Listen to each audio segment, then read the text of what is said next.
Welcome to the Power Commander 5 hardware installation video tutorial for the CanAm Spyder RT and RTS models. To install this device, the plastic side panels must be removed on both sides of the engine. Start by opening the bike's seat and front storage compartment. Remove the mirrors by pulling outward and upward on them. For a more detailed removal procedure of the mirrors, refer to the bike's service manual. Next, remove the bolts that are securing the upper plastic side panel in place.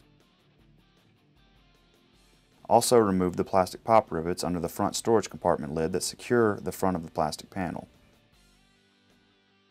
The upper panel should then be able to pop out of its place and can then be removed completely.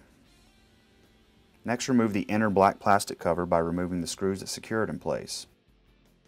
Now we must remove the lower outside panel by first removing the screws fastening the rear of it behind the lid of the saddlebag. At this point, the lower panel can pop out of place and be removed.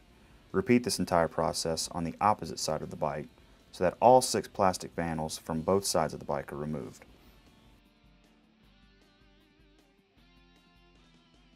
We're now ready to begin routing and connecting of the Power Commander's wire harness to the bike's fuel injectors and throttle position sensor. Route the Power Commander's harness down the left side of the vehicle and towards the throttle bodies. Locate the bike's front cylinder fuel injector and disconnect the stock connector from it.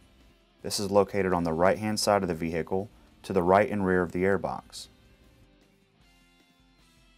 Connect the Power Commander's leads with orange and red wires to the bike's stock front injector connector.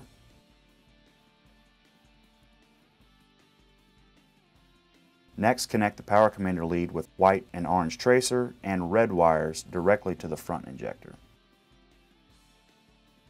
We need to temporarily unbolt the bike's map sensor from the left-hand side of the throttle body so that we can access the bike's rear fuel injector. This map sensor is the one with the green sticker.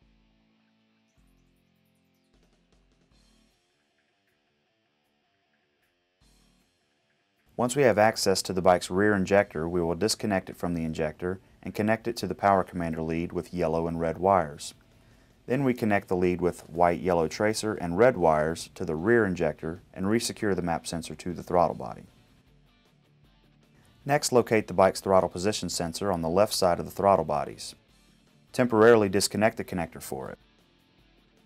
Use the supplied wire tap to tap into the signal wire of this sensor, which is the yellow wire with white tracer. Then clamp in the single gray wire of the Power Commander harness to the other end of this wire tap. Reconnect the TPS connector back to the TPS. Remove this pictured wire clamp bolt from the left-hand side of the rear cylinder head.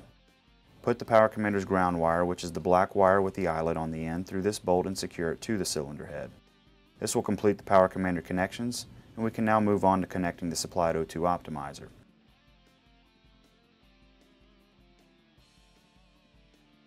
The O2 optimizer has male and female connections for connecting in series with the bike's front and rear O2 sensors. Connectors on the optimizer's harness are labeled front and rear.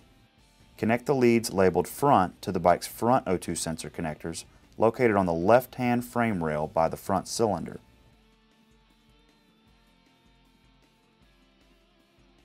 Then connect the optimizer leads labeled rear to the rear O2 sensor connectors. These can be found on the right-hand side of the vehicle between the airbox and the coolant reservoir. Using the supplied Velcro and zip ties, secure the modules to the frame and tie up the harness to keep them free of any hot or moving parts and reinstall all of the plastic body panels. This will complete the installation.